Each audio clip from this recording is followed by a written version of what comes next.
appreciate you jumping in on Birds 365. We are one day away from the start of another Philadelphia Eagles football season. Yes, it is but a preseason game, but if the Eagles are out there playing and fans are in Lincoln Financial Field, this town does get excited. And we are too. We're excited to be joined by our next guest. He hops aboard with us. He's absolutely getting the job done with the brick wall behind him. We got to get Kerr brick wall. Johnny Mac's got his. I got mine. And Les Bowen has his. How you doing, Les? Just great, Jody. How are you? We're doing phenomenal. We appreciate you hopping on board. So I'm jumping around the internet yesterday, and lo and behold, here's Les Bowen's byline. Didn't know you were going to get back into the fray as quickly as you did, my friend. First of all, congrats, and good to read you again. I tried to get out, and they keep pulling me back. Yeah, he approached me about, Rob Motti is doing a national gig now with the AP football gig, and they needed, a little help here and there. I'm not going to be doing it all the time, but I did write yesterday's camp story, and I'll be doing one next week, and it's not the lifting isn't too heavy for an old retired person like myself.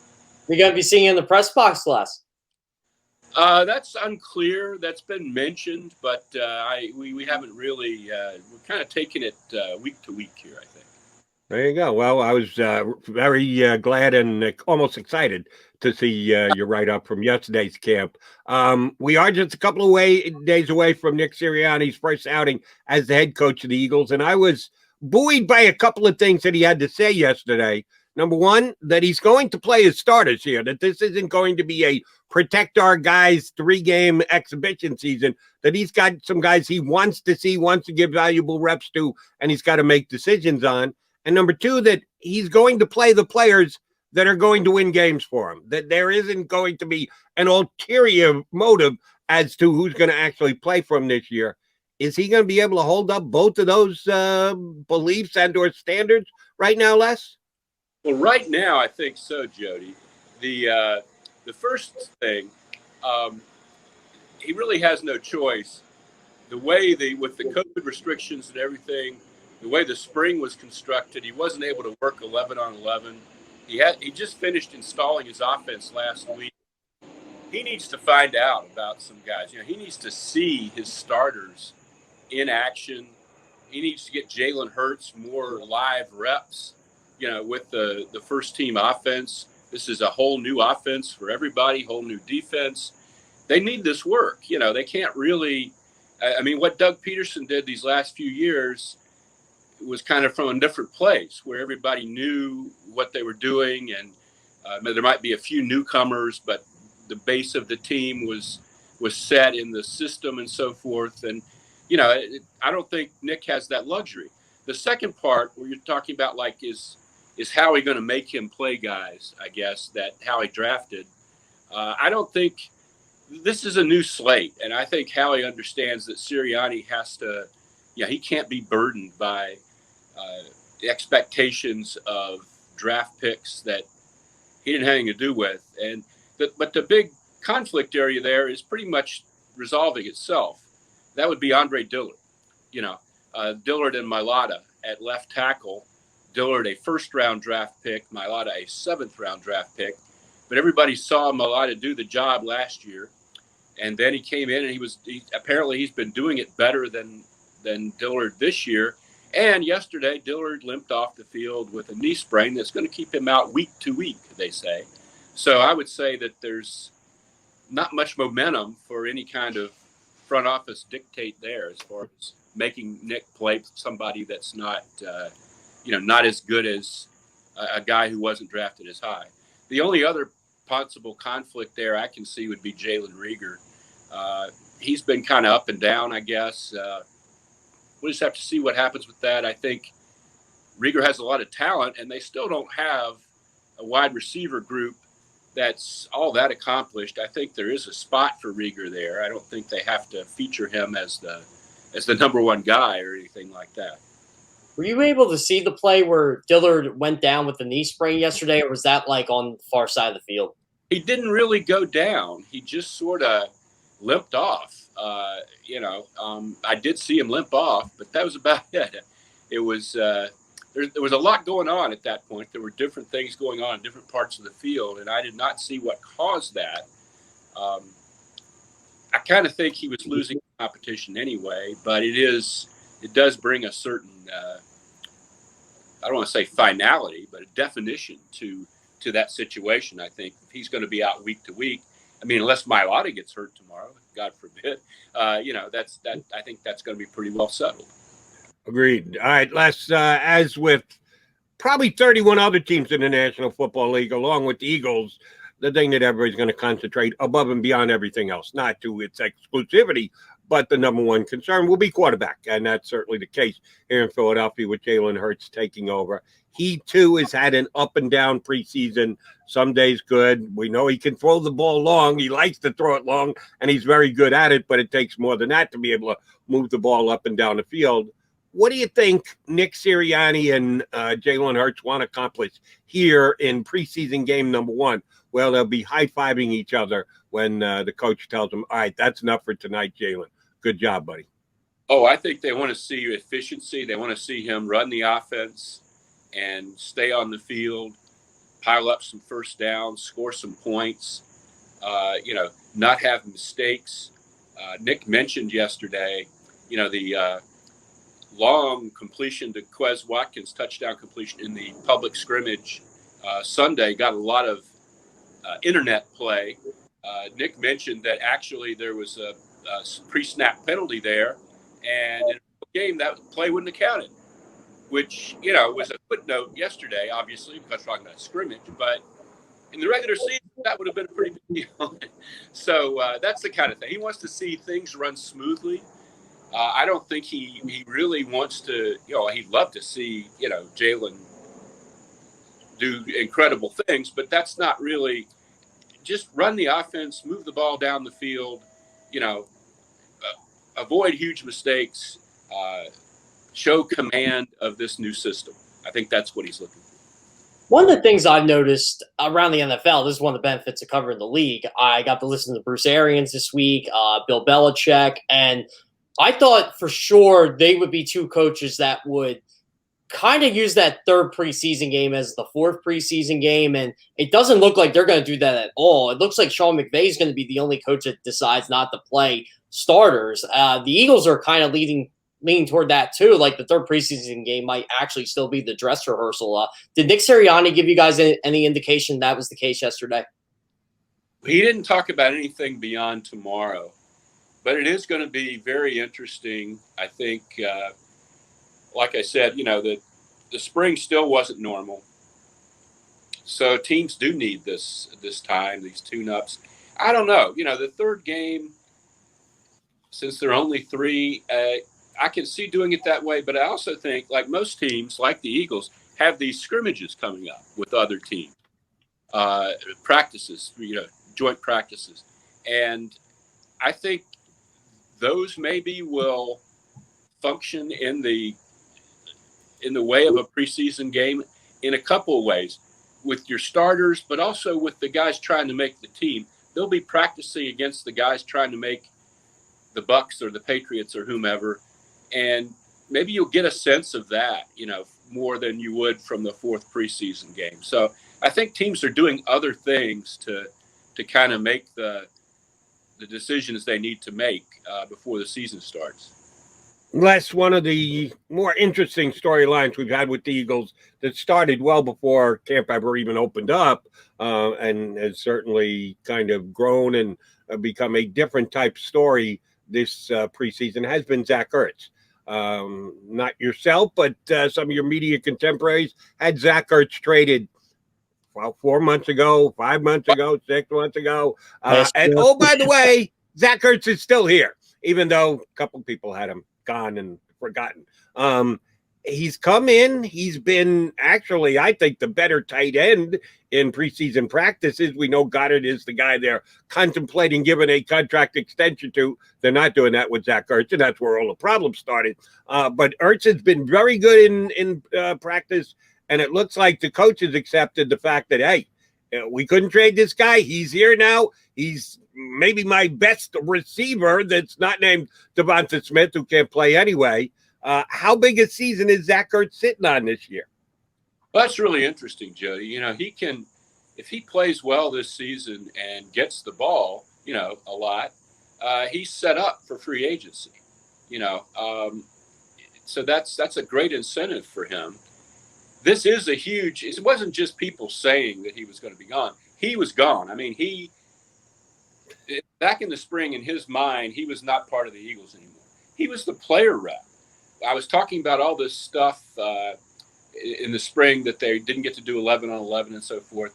Well, there were all these negotiations with the league and the player reps and things. And, I contacted Zach about that. He said, I don't know what they're going to do, meaning the Eagles. I mean, he just wasn't – he was gone. He was out.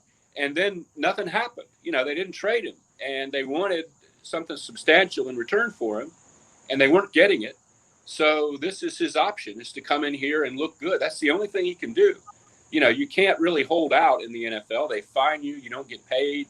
It would be counterproductive. The best thing he can do is look really good. Maybe they trade him at the end of training camp or before the trade deadline. But the other element of this, as you alluded to, is Dallas Goddard. Everybody was talking about, Dallas Goddard, he's ready to jump up and be, a superstar. Well, he showed up and he didn't complete his conditioning test. And there was some kind of quirky thing about that. I wasn't there that day. Obviously, I've only been there one day, yesterday. But, it's Dallas Goddard. I don't know. I mean, he got, last year was that thing with the fight in the bar in South Dakota. I kind of wonder where his head's at a little bit sometimes. He's a very good player. He has all kinds of potential, but I wouldn't be in any great hurry to unload Zach Ertz, given the talent level of this team at the current moment. If Zach Ertz wants to come here and play his rear end off and, set himself up for a real trade or free agency, I don't think anybody should look askance at that. This team really seems to galvanize around Jalen Hurts, especially the younger players. Last year, I don't know, just from behind the scenes, it didn't look like these younger guys were doing the same for Carson Wentz. Did you notice that, throughout the craziness of everything that happened last year? Very good point. Yeah, that was one of the, if we scroll all the way back, that's one of the reasons you don't draft a quarterback in the second round when you have a franchise quarterback that you supposedly believe in.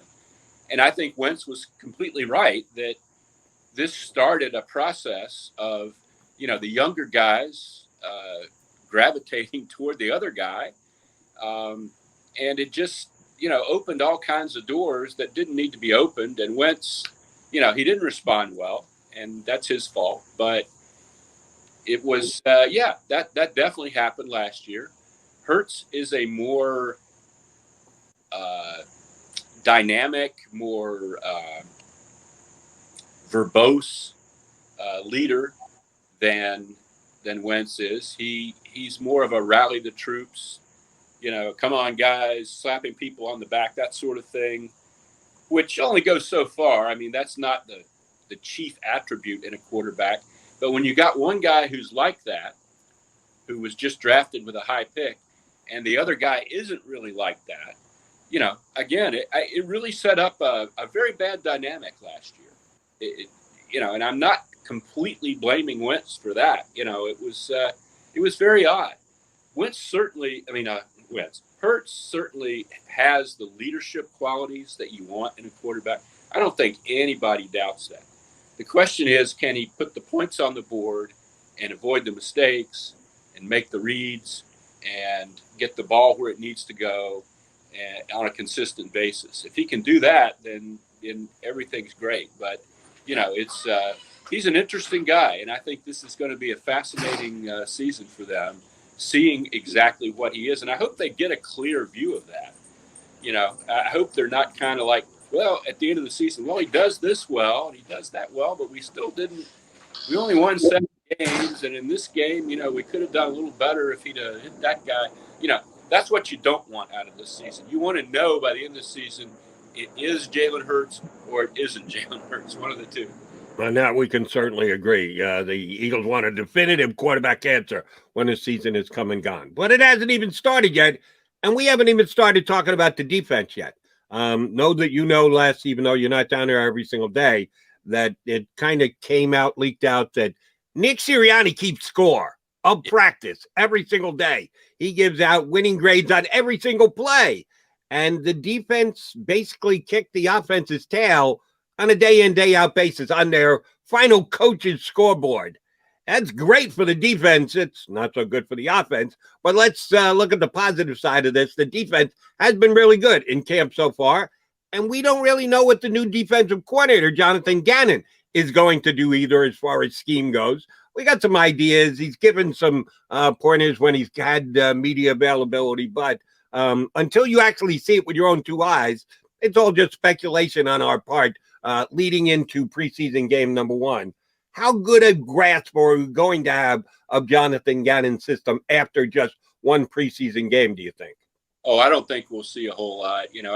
Sirianni talked yesterday about, he was talking about the offense, but I think this goes for the defense as well, that a huge advantage they have as a new staff coming in is nobody has any tape on them. That nobody knows what they're going to run.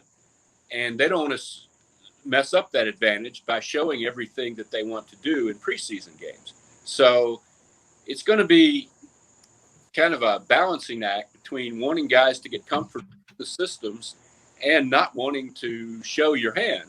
So I don't know that we're going to get a lot of clues from this first preseason game as to exactly how much they're going to blitz or, stuff like that, how much they're going to play 3-4. They are going to play some 3-4 apparently. But I will say this, the defense has been healthier than the offense in this camp for whatever reason. Most of the big injuries have been offensively. I think Ryan Kerrigan really is the main guy who's hurt right now defensively, and he's not even a starter. So that skews things a little bit. The offensive line has not been the real offensive line yet. Of course, we've been saying that for 3 years, and that could be an ongoing issue again this year. But, I think the offense has talent. But, the defense, they really did some nice things defensively this year with Steven Nelson at corner. They better linebackers than they had last year. It wouldn't surprise me if the defense is greatly improved. I wasn't Jim Schwartz's harshest critic. I thought he was a smart guy, and I think he had to work around some horrible personnel deficits at times. But I do like Gannon's ideas. I do like the idea of being multiple, of sort of configuring your defense to what the offense does from week to week. I think the Patriots have done that to great effect for many years. I'm kind of bullish on Jonathan Gannon, even though I don't know the man at all. You think the Jim Schwartz hate from the fan base came from that he only rushed 4? Because we all know how Philadelphia is. It's got to blitz, got to do Jim Johnson, Buddy Ryan, Bud Carson, whoever. And that just hurt Jim Schwartz's reputation here. Yeah, he didn't blitz, and the coverages were often soft. And, he would always say, like with that sticks defense on third down, it almost always worked. It almost always kept the other team from picking up a first down. But it didn't look – it wasn't aesthetically pleasing. You want to see your team get after the other team. You don't want to say, okay, it was 3rd and 15, and we only gave up 13 yards. Yay! That's – people don't really get out of their seats for that. And I think that was a big part of Jim's problems. A lot of stats looked bad in the Jim Schwartz reign, but a lot of times if you looked at the final score and the points they gave up, given the personnel they had, it was not a disaster. And I think he played some chess pieces pretty well. Personnel was a huge issue. I think they really did not do well by him in that realm at corner, at linebacker, and even at safety at times. So, he had his work cut out for him, and, he got it done as best he could, I think. Lots of guy like yourself who's been covering the league as long as you have certainly know and understand that one of those chicken and the egg theories in the National Football League is Do defensive lines make defensive backfields, or do defensive backfields make defensive lines? Which is it? Well, of course, it's a little of both. Last year, the Eagles did get a bunch of sacks, even though they only sent 3. But they might have been able to get more if they had better coverage corners. Coming into the offseason, that was a major concern. You had Darius Slay, who was paid to be a shutdown corner and was a good corner. Maybe even you get the very good corner. Not a shutdown corner last year, year number 1 in Philadelphia. And Avonte Maddox outside, really, as your second corner? People were petrified the Eagles' defensive secondary, specifically a corner. Well, here in the first 2 weeks of practice, it looks like it actually might be a bit of a strength. They get Steven Nelson. He comes in and looks like a legit starting cornerback in the league. And their draft pick, Zach McPherson, has opened eyes with his ability to play defense and pass defend here in the preseason. Could that actually be considered a strength for the Eagles this year, their cornerback play? Yeah, I think it might, Jody. I mean, we want to see some real games before we make that decision. But, yeah, I like both of those guys. I like Slay and I like Nelson and the young guy, McPherson. He was a real interesting draft pick. I remember when they picked him, it was there were widely varying predictions for him. Some people thought, boy, this is a great pick. You know, they really got a jewel here. Others were like, this guy, he didn't do this, he didn't do that. I don't know. He's certainly having a good camp. I definitely think, I don't know if Slay is a shutdown corner, but I think he's like a B plus corner in the NFL. And if you have 2 guys like that on the outside and a B plus guy on the inside, you ought to be able to win a lot of matchups, really. And that's way better than what the Eagles have been having the last several years. What you were able to gather with Jalen Reagor last year, what do you think was the root of his struggles? Oh, that's a tough question. It's always a tough thing for a player when a team passes up a guy that the fan base was really invested in. I'm talking Justin Jefferson, who turns out to be an incredible player. I mean, that sets you up to fail right there. That was a huge obstacle. If Brandon Graham didn't have the incredible personality that he has, I think he could have failed here. I mean, he was several years into his career before he really, delivered the goods. And everybody remembers that situation where, they were supposed to take the safety and, Earl Thomas, and that became something hung around his neck. I think that started Jalen off wrong. I think his route, he probably shouldn't have been picked. I mean, he definitely shouldn't have been picked ahead of Justin Jefferson. His route running isn't that smooth. His speed last year anyway, did not translate very well onto the field. He didn't look fast in running routes, even though he can run a 40.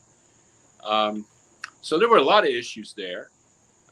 He seems to have kind of a quirky personality. He likes to get in social media fights with fans and delete his account and then reinstate it and stuff like that. And then this year he showed up, and again, I like with Goddard, he failed his conditioning test, and there was some kind of thing about a friend who died, and he was very disconsolate. But if you're coming off the rookie year that Jalen Reagor's coming off of, you show up here, I don't want to seem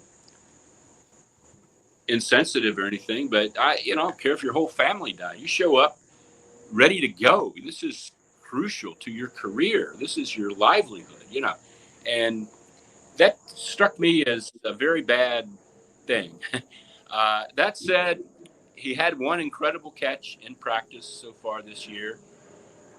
He has talent, but we'll just see. They're going to play him more in the slot, which might be a good thing for him. Even though, when I pointed this out yesterday on Twitter, fans were very quick to point out that the reason that Howie Roseman preferred Reagor over Jefferson was that he thought Jefferson was just a slot guy. But at this point, you make Reagor work wherever he can work. You put him in whatever peg is best for him, and go with it. But I still have my doubts about Jalen Reagor being a really effective receiver, first-round receiver that deserves to go when he went in the draft. I don't know. I wish him well, but I have questions. Let me jump back over to the defensive side of the ball because, again, we're going to find out some things about Jonathan Gannon tonight. His whole bio is not going to be revealed, but we'll get a little peek, which will be nice. If he's following in the footsteps of one of his mentors, Mike Zimmer, the Vikings head coach, Zimmer's defenses usually include at least one playmaking linebacker. The Eagles haven't had a playmaking linebacker in a while. Yeah. With the guys that they have on the roster right now, I'm not even sure who the playmaking linebacker is. Is it going to be a necessity on this defense? Will this defense lend itself to it, or will this defense turn into another Eagle defense where the linebackers can be A, B, and C? Doesn't really matter because they're not going to be called upon to make big plays. Boy, that's a real good question, Jody. You know, I haven't seen enough of them in camp to really judge that. The guy I liked from last year, Alex Singleton, was out until just recently after a positive COVID test. They did add linebacking. They do have some young guys from last year like TJ Edwards and Sean Bradley who, you know, have talent, but is anybody really going to be that level like an Anthony Barr? No, they don't have a guy like that. I mean, you know, you have to draft those players really high, and they have not done that. But I do think they've been running guys out there the last few years who just weren't NFL starting players like Nathan Jerry. And I do think that is, and we'll see if linebacking is any kind of strength or not. I just think it will be less of a weakness, I believe. Jody and I were talking about Miles Sanders earlier in the show, and I'm on the record. I think he's a good running back. I definitely think he's top 15, but what does Miles really need to do to become great? Because we already know the home runs he provides for this team. Yeah. Well, one thing is he needs to stay healthy. You know, we used to talk when Deuce Staley was the Eagles running backs coach. We used to talk to Deuce about whether Miles Sanders could be a really elite, every down back and a featured back. And Deuce would say, oh, yeah, absolutely, he can be that. And then Sanders would go out and get hurt. You know, I mean, he hasn't ever really done that. He hasn't carried that kind of load without breaking down. The other thing is he regressed last year as a pass catcher. He was really not good at all. I mean, he dropped a lot of passes. That's a big part of any NFL offense these days. It used to just be the Eagles back in the Andy Reid days. And, when he threw to the backs a lot, everybody throws to the backs now. And if you can't catch, that's a huge problem. And I think Sanders has struggled a little bit with the ball in this camp from what I've heard from other people. So I think he needs to be consistent with his routes and with his catching. I think he needs to stay healthy and, just be consistent. Be the guy that you're not going to rip off an 82-yard touchdown run every game, but look like that guy on every snap. Look like that's a possibility. That was the thing with Shady McCoy, I always thought, is every time he got the ball, you wondered if he was going to do that. The threat was there, and I think that's something that Miles Sanders might have, and we're just going to have to see this year if he does have it. I last week compared the old defensive coordinator with the new defensive coordinator earlier here in this interview with the way things had been going under Schwartz here in Philadelphia and the way they may go under Gannon as the new DC. Let's do the same with the head coaches. Doug Peterson won a Super Bowl here, left on not great terms at 4-11-1, and the quarterback fighting his way out of town, so they had to change to Jalen Hurts. We all know Doug Peterson's story, but what I want to get at is he was a pretty damn aggressive head coach when he was here. Doug would risk. He would go for it on fourth down. He would do some things that would surprise you with its overt aggressiveness. We don't know anything about the new head coach when it comes to play calling and making in-game critical decisions. We just know his personality through his media availability and what you see of him coaching up his players during practice. If we agree that Doug Peterson was an overly aggressive coach, there's overly aggressive, there's balanced, there's conservative.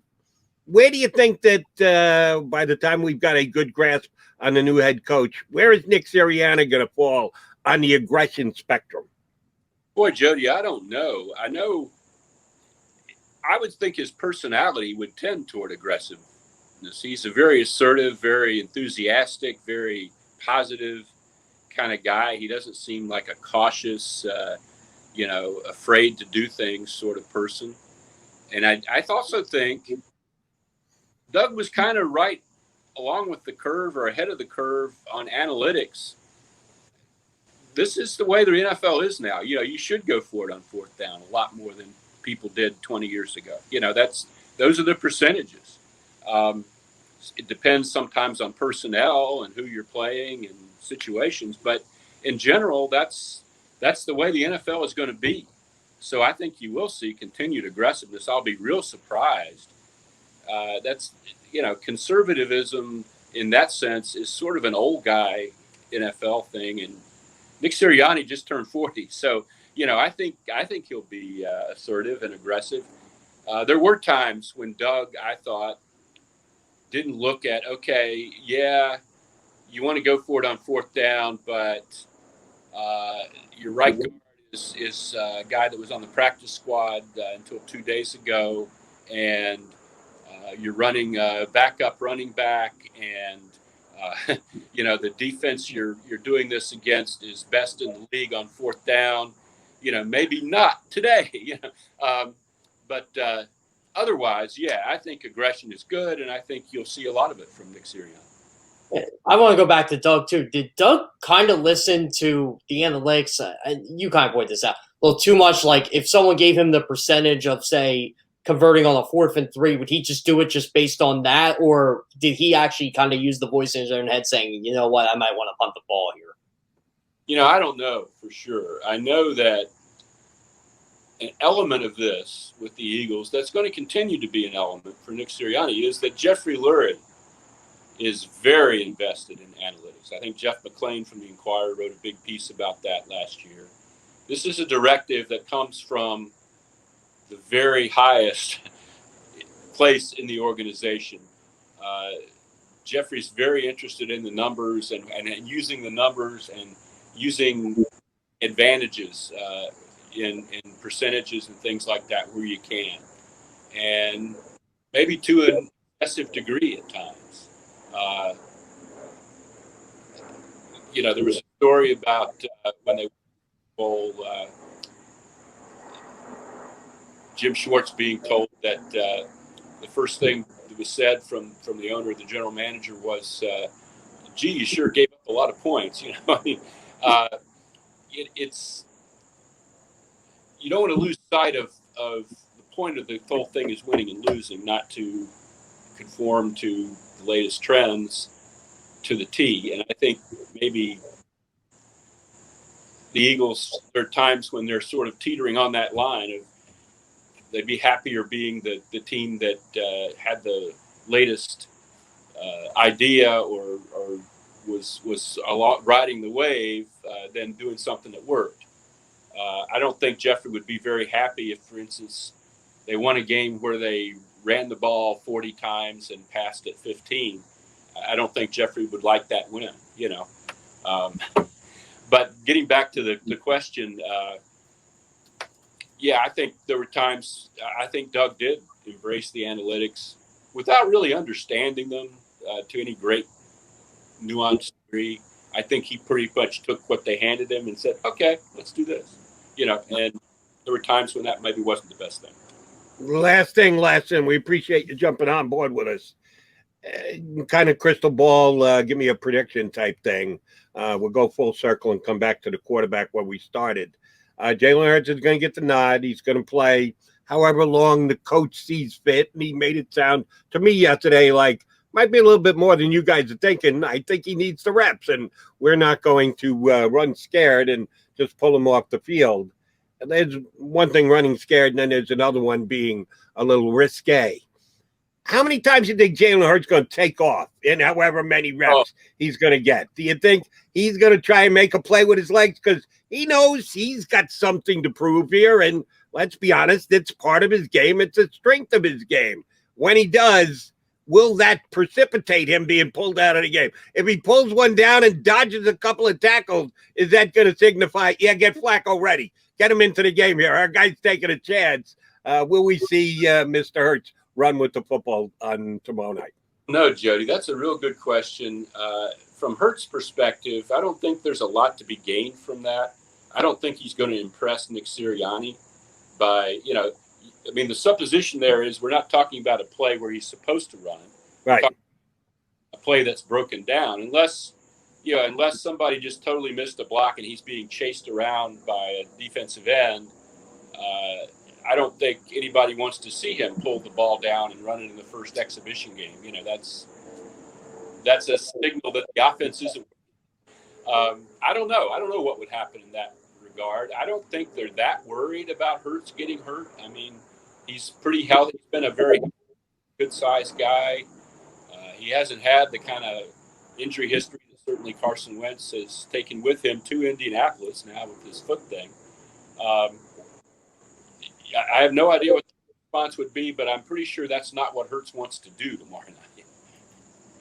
Agreed. All right, Les, do us a favor. It was good to see you filing a report for AP yesterday. Give us your Twitter handle again so people can know when Les Bowen is going to be writing about the Philadelphia Eagles. I'm sure you're going to be previewing it on Twitter. What's that Twitter handle of yours again? At Les Bowen. Yes. That's stupid. I guess I should have known that. That's my bad. Okay. Les, good stuff. Thank you very much for coming on. We're going to tap into you from time to time during the season. Thanks for hopping on today. My pleasure. Thank you, guys. Our pleasure. Les Bowen here with us doing some work for the Associated Press. He decided enough of this Inquirer stuff. He's going to be doing some AP stuff, and we will punch him up here on Birds 365 from time to time. All right, Jeff Curran for Johnny Mac today with me, Joey Mac. We'll come back at hour number 2 underway. We got a buddy of Jeff's, another CBS contributor, Brian DeArdo, who does a lot of AFC North stuff for CBS. He's a Pittsburgh-based guy. Steelers are coming into town. So we'll talk to Brian DeArdo from CBS about 20 minutes from now. Keep it right here on Birds 365. Today's show on the JAKIB Media channel. Listen to the podcast on your way home. Available on YouTube, Apple, and Spotify.